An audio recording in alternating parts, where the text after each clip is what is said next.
70% des automobilistes utilisent le gazole. Ils devraient voir cette semaine encore les prix à la pompe augmenter.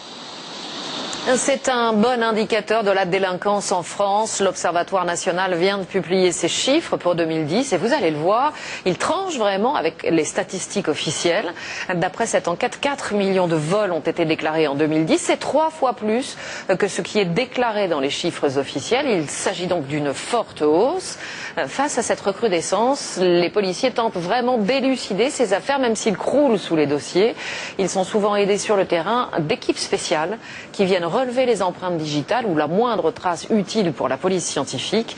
À Paris, il s'agit de la cellule anti-cambriolage qui recoupe aussi toutes les informations. Sarah Bernuchon, Mathias Barrois. Mallette à la main, ces deux enquêteurs de la police scientifique et technique se rendent dans un appartement parisien. Ils ont essayé de renfoncer le panneau réparé, quoi. C'est la deuxième fois ce mois-ci que cette femme est cambriolée. Des ordinateurs, des bijoux ont disparu, valeur estimée 3 000 €. Ils ont fouillé sous le lit, le bureau, tous les tiroirs possibles, les vêtements, voilà, tout ce qui était possible pour trouver quelque chose.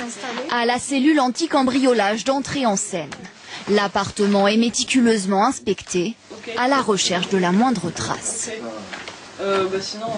Cette poudre noire, elle révèle les endroits qui ont été manipulés par les plaignants ou les auteurs. Ces policiers pratiquent une quinzaine d'interventions par jour. Un travail sur le terrain, mais aussi dans des bureaux. Ici, les indices sont ensuite recensés puis comparés, et c'est cela qui permet de dresser le profil des suspects. On fait des recoupements grâce aux identifications, grâce à la vidéosurveillance, également au mode opératoire. Il y a certains individus qui ont des modes opératoires spécifiques, qui agissent d'une manière particulière.